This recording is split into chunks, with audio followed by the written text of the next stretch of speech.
So, did you have your share of no agenda calls that you made last week? Thanks to some of you, I got a few no agenda calls and I was smiling throughout the conversation because they were induced ones.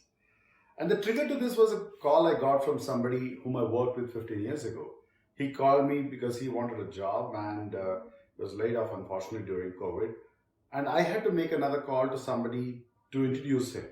And to that person, I had not called in the last 5 years. So both were awkward conversations, understandably so, right? So that is the trigger to this agenda conversations. So let's face it, there are people in our family circle, friend circle, where we are quite used to talking without an agenda. So it's okay to call and ask for a favor. Think of, in the current situation, calling somebody whom we possibly know, but for a friend or a relative recommendation during COVID, many of us are in a different kind of a context right now where all of us could do well with more introductions, isn't it?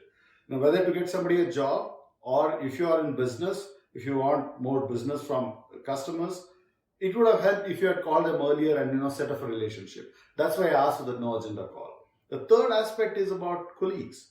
Think of it, many of the ideas, the things that we want to get done in organizations need our peers' help, reportees' help, bosses' help. But if we are only talking to them with a transaction agenda and there isn't a relationship, which purely happens by having the conversations without an agenda in mind, would it help? I think so. My grip always has been that as much as professionally we could do more on this front, we have never taken that step to have this conversation with many of our colleagues. And I think that's the invitation today to all of you. For you to have an agenda conversation, how would you reset yourself in the space that you've got during COVID now? You don't travel that much, so you can't complain on time, right? But even let's say you're all back to office and things have started to roll back to normal for you. Where will you find time to have these no agenda conversations? I think look at some of the spaces you get, New Year's, Ramzan, Christmas, Diwali. We have so many festivals throughout the year where we get the time, opportunity to wish somebody else. I think those are the contexts in which you can strike some of these conversations, build those relationships.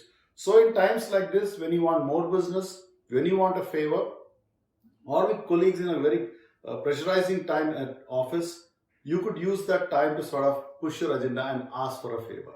Remember the favorite line in one of the movies I heard, you owe me one. I wish all of us could tell each other that you owe me one, because somewhere in the past we did something by giving or having a conversation which enabled that relationship. So next time you want to have an agenda conversation, ask yourself, has it been preset by a no agenda conversation? Thank you for watching.